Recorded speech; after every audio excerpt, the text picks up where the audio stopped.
1 and we're live. Okay, Coach James Gregory, thanks for coming on the Vantage Point Podcast. Tommy, more than welcome. Thank you for having me. So you're a black belt, correct, in Brazilian Jiu-Jitsu?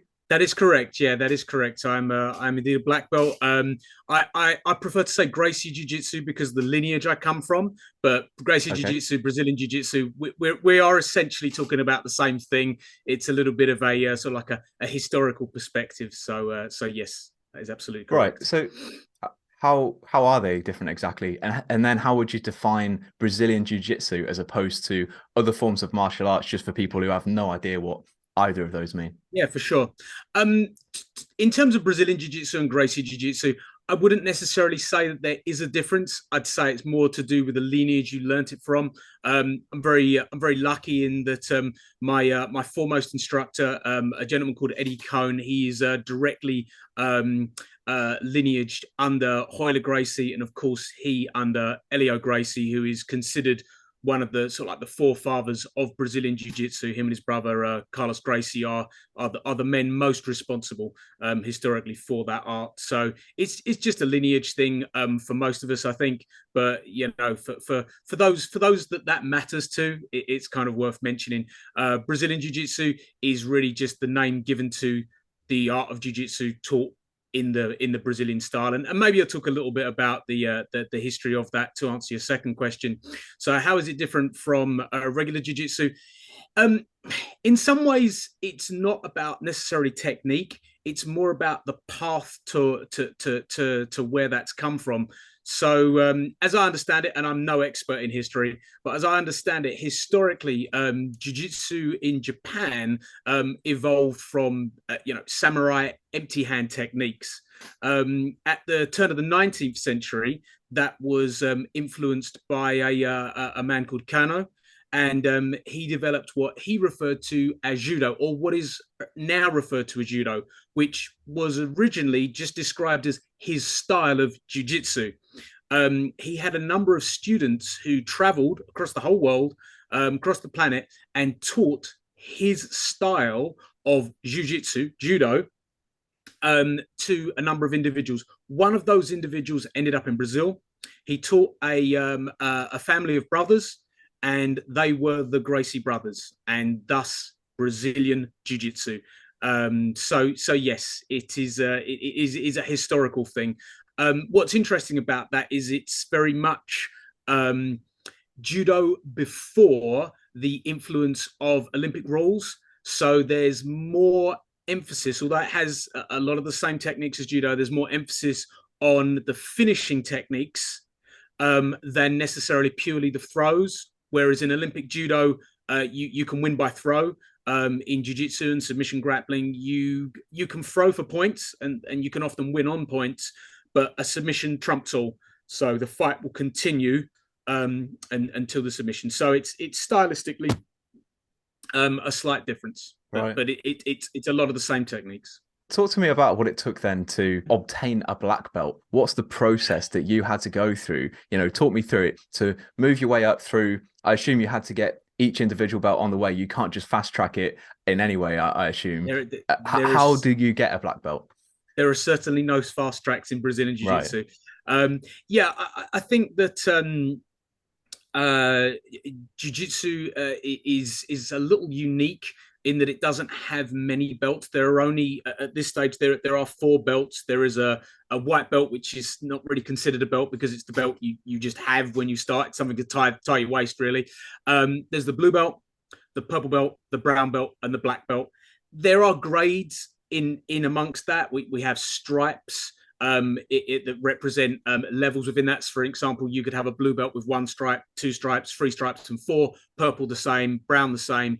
Black then has usually there are 10 grades at black. It's a little complex at that point because there's not really a time period or anything that necessarily negates that. It's more about giving to the art, as it is in a lot of martial arts.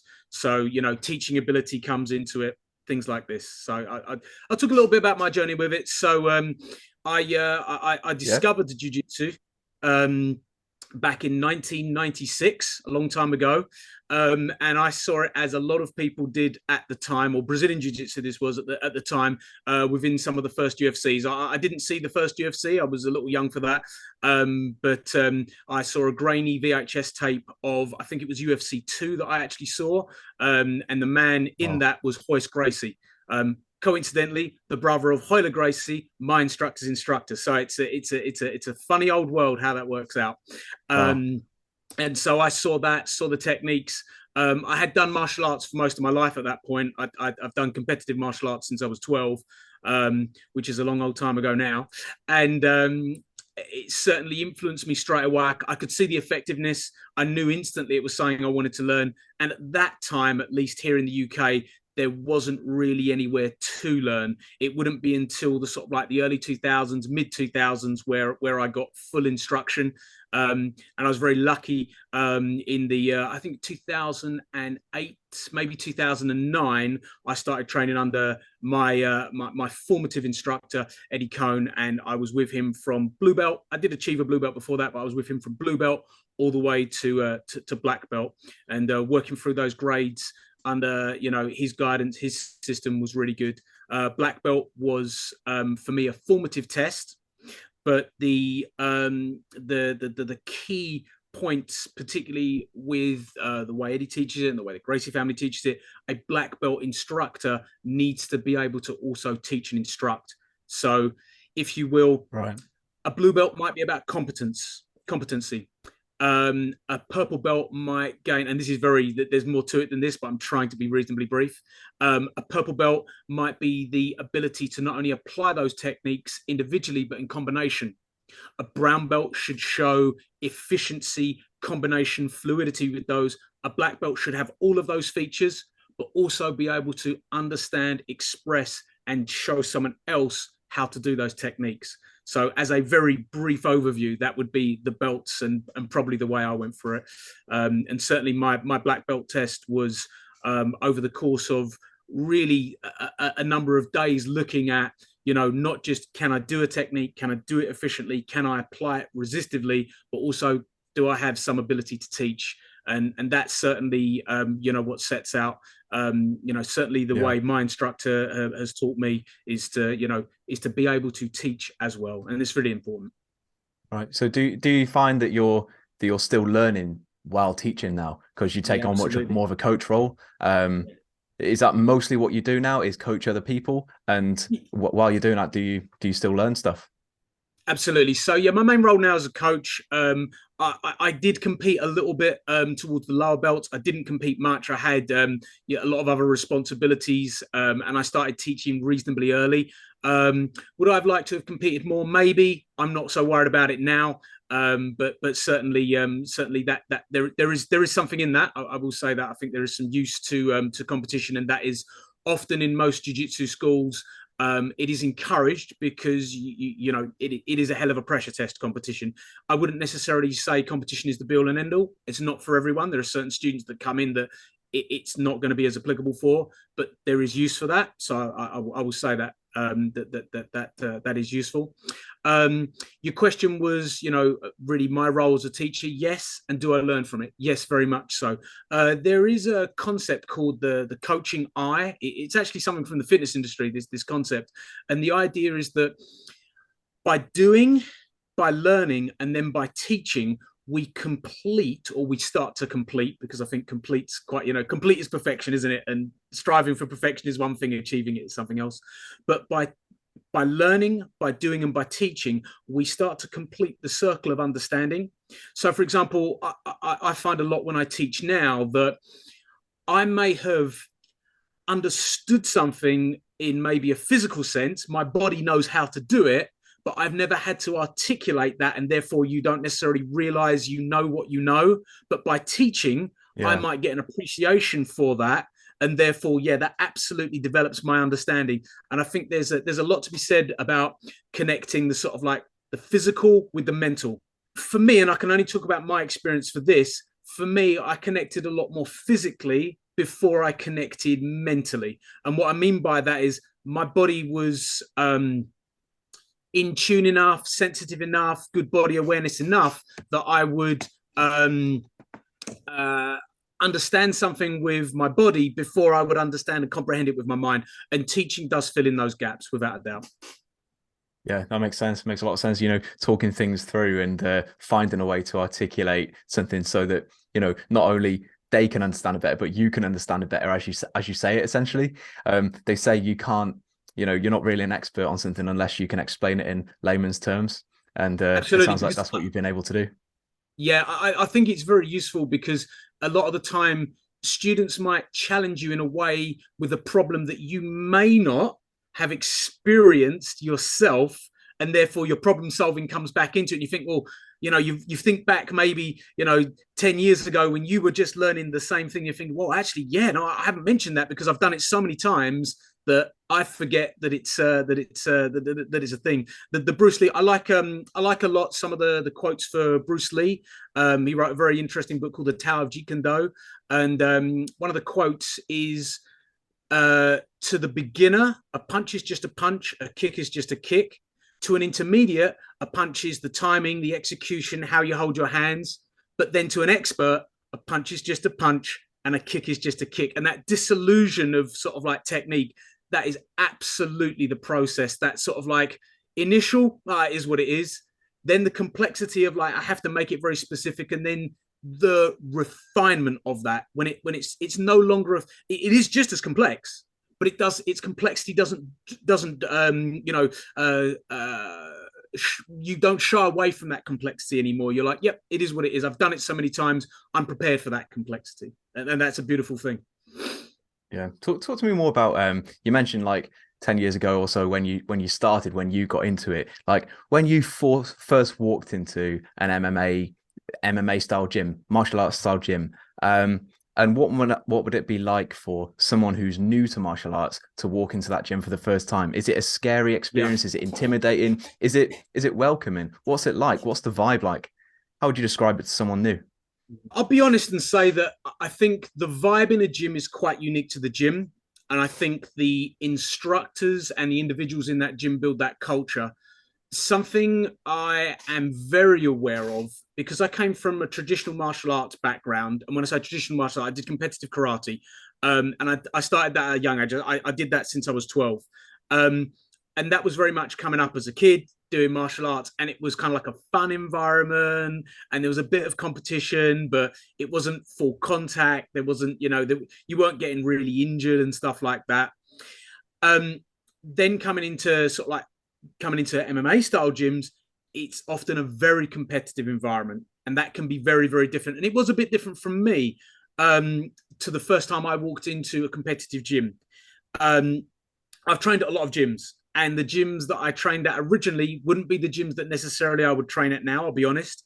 And I was very lucky in the environment I found with my instructor that although it was a competitive environment, it was also a safe learning environment. And if there was one piece of advice that I would give people, is that you've got to look for a safe environment to do any martial art, but certainly the more competitive combat sports, things like wrestling, things like judo, things like boxing, things like jiu-jitsu, because that safety element is going to be what's going to allow you to be on the mat or in the ring, whatever it be, long enough to actually get good at it. And I think a lot of people go into a gym where it's for all intents and purposes, it's a meat grinder. People are really getting ground out. Survival of the fittest. And in my opinion, it shouldn't be that. The environment should very much be an analogy I make a lot of the time. It's a silly analogy, but I think it's a good one. If you've ever seen the movie 300, Leonidas sits the guys down. He says the Spartan strength is not in their might of, it's in their defense with the other side. And the idea is that you defend the man to the left of you. Well, I think in training, you've got to help the man below you. So anyone I teach, that's regiment from day one. Your main thing is to try and help the next guy, because that then means it's a hierarchy that helps, rather than, right, if let's say, for instance, I go to the gym and I'm probably not, but maybe I'm the best guy in the gym. If I just treat everyone as my punch bag, then I will get a bit better, but they won't. And eventually there'll come a time when those punch bags are all beaten up and they're no use anymore. Whereas if you help the person next to you who might not be as good as you give them a little bit of space, you give them a little bit of time, and you give them opportunity, they will challenge you in a safe way. And that's so important in martial arts. It's so important. Yeah, that's a great mindset to have. And I think a lot of people would benefit from going into a lot of things they do with that kind of mindset. Talk to me about the importance then of your conditioning. So, obviously you're going to be sparring a lot of probably hard rounds. How important is conditioning, and how do you train your body to be able to withstand that kind of practice all the time? I think it's extremely important that you go into it knowing kind of like where your level is at. And what I mean by that is that I'm in my 40s now.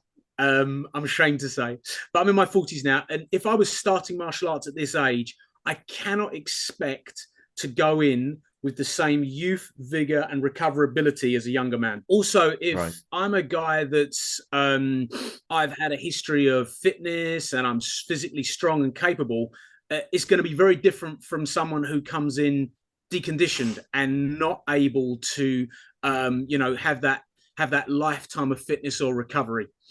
So I think the strength and conditioning side of it is going to be a little bit bespoke. It's going to be a little bit individual, but I absolutely think it is paramount and important.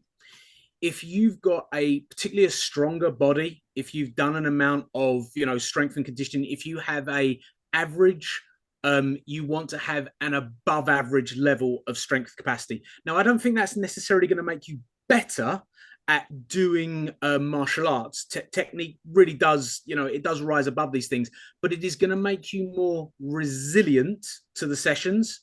And it's also going to give you, I believe, more longevity on the mat. I certainly feel, and I'm very keen on strength and conditioning. If you see my, my Instagram, I'm very keen to like lift weights and things like this.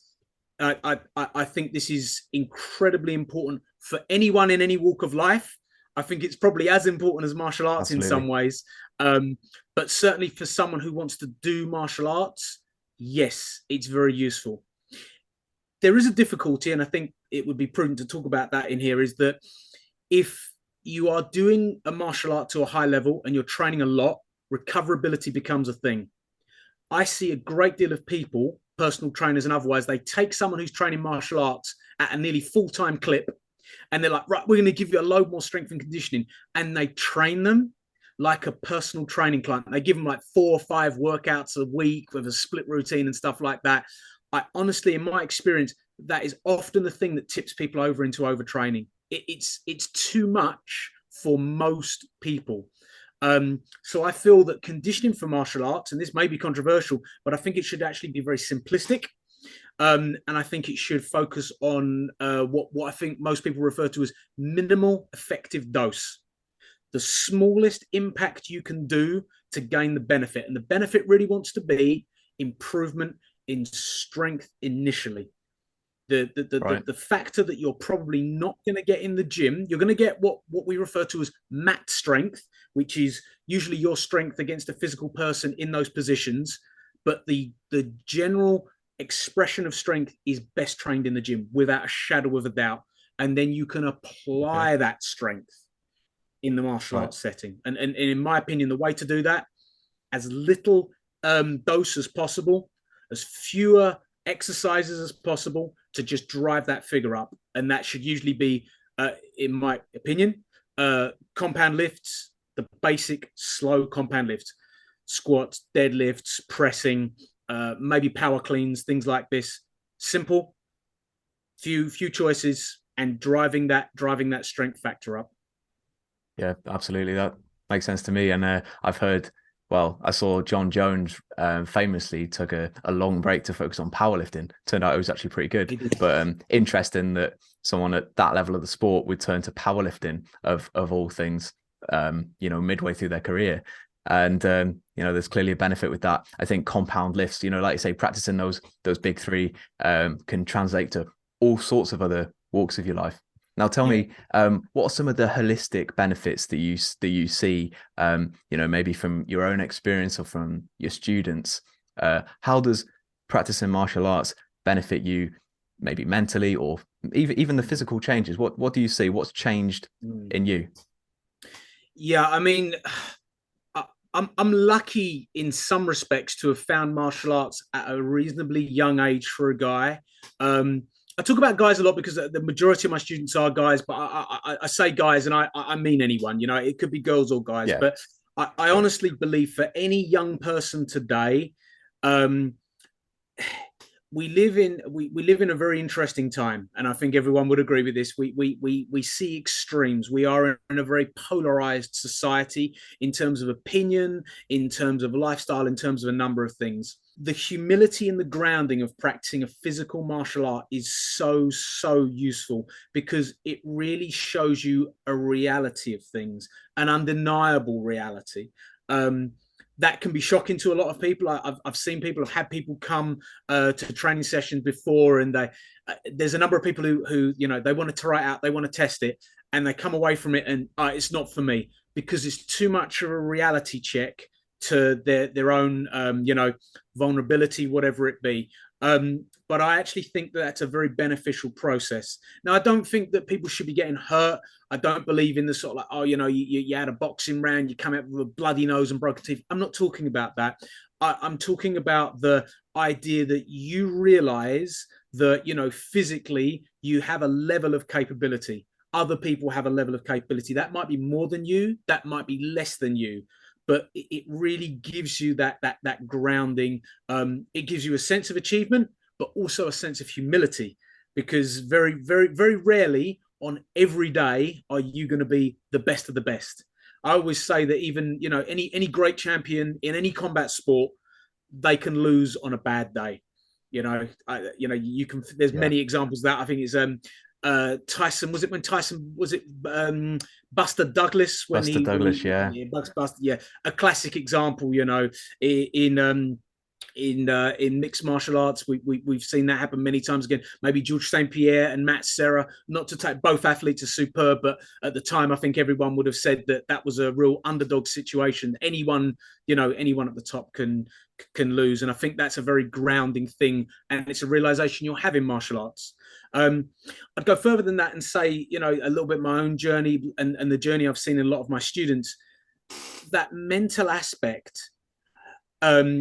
The time you have in the gym, particularly the contact time within sparring, and I'd like to just say that sort of like sparring to a lot of people is sort of like they see it as a competitive got to win scenario. In a good gym part, sparring shouldn't be that.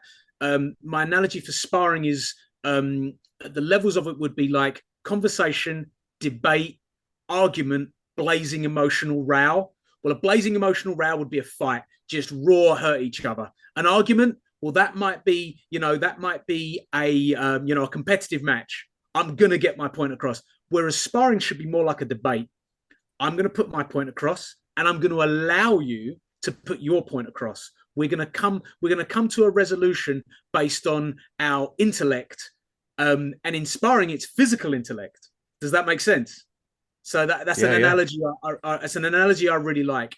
Now, that process, that idea of debate within sparring, that requires a level of focus. You can't just rely on your grit.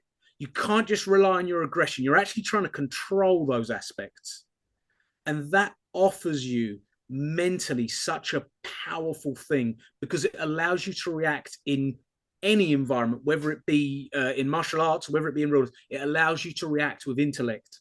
It allows you to react with thought process and experience. And I think that that particular element, as abstract as that concept might sound, that particular element transitions from just on the mat to anything we do. And if you can take that and you can apply that, it's incredibly powerful. Incredibly powerful. You could apply it to business. You could apply it to learning a different skill, but it's extremely useful. Yeah, very, very well said. Absolutely. Yeah, couldn't have agreed more with what you just said then. What do you think it is then about, you know, watching these athletes, like, you know, gladiators, the modern day gladiators, as you know, people call them, that gets us so invested?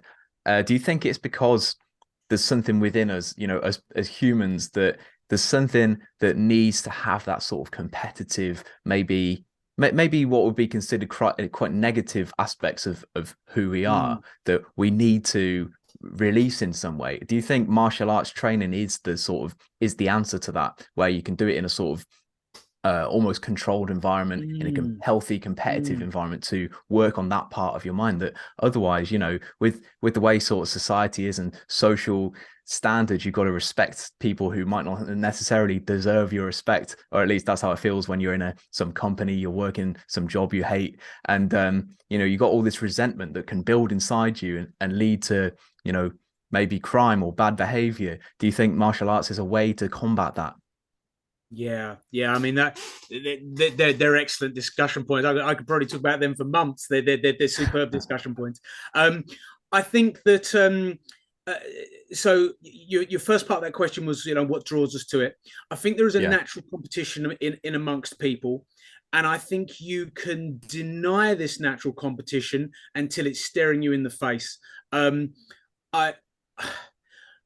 think the notion, and I think we live in a world where there is a notion that you can just sort of just be benevolent.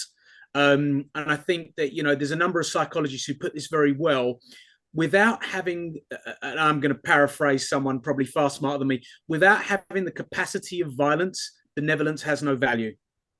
And what I mean by that is, if you know that you're physically capable, perhaps even a dangerous person, it is much more merciful and benevolent not to show that. It's much better than just trying to be a good person. Does that make sense? If you're trying to be a good person, you don't have the capacity to be a bad person. I think that's, dare I say it, that's not as valuable as, someone, walking away from a situation, perhaps, especially if we're talking about physical violence.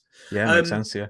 So I think that's innate within us. I think there is. I think every human being has that in them to some extent, whether they want to admit that or not. And I think martial arts gives us an outlet for that, but it also gives us a commonality for that, because in this modern environment, there's so many stresses that we can't manifest that usually boils over for a lot of people into giving that stress to someone else. But that martial arts element, that often develops a level of control for that. You've already got an outpouring of that. And if you're doing that outpouring right, particularly if you're sparring correctly, if you're sparring with that control, you're able to keep a handle on that emotion when it could become too much. So I actually think it's a very useful tool in that sense. I do understand that from an outside perspective, people look at particularly something like mixed martial arts as violent. And I'm not going to say that there isn't violence in it. And there are moments in it where I will watch and I will be fearful for an athlete. But there's also a lot of beauty in the ability to dance within that violence, and that ability for those people to be calm within that violence, knowing the risks. I'm very keen that, I don't think you can create a truly safe environment anywhere in the world. I think there's always going to be danger. I think there will always be bad. I think there will always be evil. I think there will always be dangerous people. Some of the most polite experiences I've ever had, funnily enough, are at martial arts competitions. So let me just give you a little scenario here. I've been to many organized fight, either as a competitor, a coach, whatever it be. When you're in that environment, the one thing that you know about everyone else there, particularly if they're in the competitive side of things, they are all dangerous people as well. And you are instantly more inclined to be more polite because you know that there is more consequences if you're not. And the backstage area of a professional fight, where everyone's warming up and stuff like that, is full of fighters, training partners, and coaches. Physically, these are dangerous individuals, and they are all super polite and super respectful to each other. I have seen fights in the crowd where fans are having fights. I am yet to see a violent act backstage. I'm not saying it doesn't happen. It probably does, but it is an environment predominantly of respect, based on the fact that people know that there is consequence. So I think actually the more dangerous environments, if there is mutual respect, is actually a safer environment for a lot of people. But That's just my experience. You know, someone people may disagree with that, but I think there's a lot to be said for, you know, that process of understanding consequence, keeping stoic, being resolved. Yeah. Well, yeah, absolutely. Man, time's flying. I It mean, is. this has been half an hour already, so I'm gonna have to round this out with just one No, final absolutely. question for you, man. And Sure. if I can I get a yes or no answer from you? Is John Jones the GOAT of MMA? Uh, I Just a yes or no? It's a tough one. It is a tough one. It is a tough one. If I give an answer, can I expand? Can I expand on the reasoning? Sure. Okay, so I'm going to say no, and I don't mean it as disrespect because I think what he's accomplished is phenomenal. But Who would you say? Who would you say? I don't think you can. I don't think you can say, and that is the point I'd like to Right. make, because it Okay. is hard to compare in a sport with weight classes. It is hard to compare the accolades across those weight classes. If we just wanted to say sort of like, you know, throw one guy in there and, you know, he's going to beat all, you're probably going to find there's somewhere in the heavyweight that's going to beat all, and it could well be John Jones. But is that fair to compare him to maybe someone like a Mighty Mouse, who, you know, his title defenses, and even now in his latter part of the career, I think it's difficult to give the GOAT. I'd say if anyone deserves the GOAT status, if one individual deserves the GOAT status, maybe it's him. But we're also comparing a man from this time period to guys that didn't have his understanding and training. I'm sure you've heard of the Newtonian expression, you know, I only did what I did because I stood on the shoulders of greatness. I would say that even he would agree that he has stood on the shoulders of greatness, great coaches, great champions beforehand, and the understanding and things that you know that they did. So I think GOAT is a hard thing right now in this time. All right, thumbs up, you get the GOAT because no one's achieved what he achieved. But in 20 years' time, there might come along an individual that has a run across, you know, 2-3 weight classes that even dwarfs him. So it's very hard to say. It's very hard to. Yeah. That's like asking who's the greatest heavyweight boxer of all time, isn't it? It's going to come down to who you like the most at some point. You know, difficult question, my friend. Difficult. I've tried to be diplomatic with the answer. That's a good answer. That's a good answer.